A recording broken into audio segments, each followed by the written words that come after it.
NASA's massive new space telescope just keeps getting colder. While the James Webb Space Telescope's slow cooling process is nearing its end, NASA officials wrote in an update, there's no firm timeline on when all the observatory components will meet their operating temperatures. That's because much of this stage of the telescope's months-long commissioning period comes down to physics, as mission managers wait for the mirrors to naturally cool to a temperature to allow alignment to continue. All of the observatory's instruments are at their final temperature, including the mid-infrared instrument, MIRI, which is super sensitive to heat and gets some help from a cryocooler to stay around 7 Kelvin, minus 266 degrees Celsius. Webb needs to retain such ultra-cool temperatures to detect infrared light in heat-emitting wavelengths. The mirrors, however, are not quite there yet, Jonathan Gardner, Webb Deputy Senior Project Scientist, said in the update, which was posted on Thursday, April 21st. That's because the 18 hexagonal segments of the primary mirror, as well as the secondary mirror, are all made of beryllium and coated with gold. At cryogenic temperatures, beryllium has a long thermal time constant, which means that it takes a long time to cool or to heat up, Gardner explained. The $10 billion telescope has been cooling ever since its launch on December 25, 2021, and it's making good progress so far, Gardner said.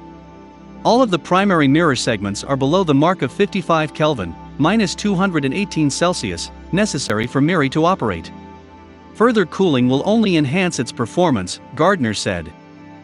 The telescope and sunshield operate together when the telescope is aimed at something. There is a tiny amount of residual heat, he says, that can move through the 5-layer sunshield to the primary mirror depending on the angle the sunshield presents to the sun, or the attitude. Since the mirror segment temperatures change very slowly, their temperatures depend on the attitude averaged over multiple days, he said. In fact, Webb has been spending most of the commissioning period pointing at the poles of the ecliptic, or the plane upon which solar system planets orbit the sun.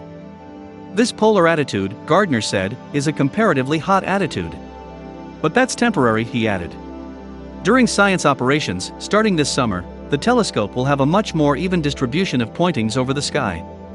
The average thermal input to the warmest mirror segments is expected to go down a bit, and the mirrors will cool a bit more.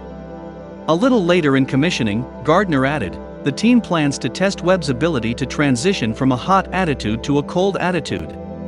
This thermal slew process will inform us how long it takes for the mirrors to cool down or heat up when the observatory is at these positions for any given amount of time. Webb still should be finished its commissioning in about June, Gardner said. Is Webb at its final temperature? The answer is almost, he concluded. That's it in this video. Thanks for watching mobile.com.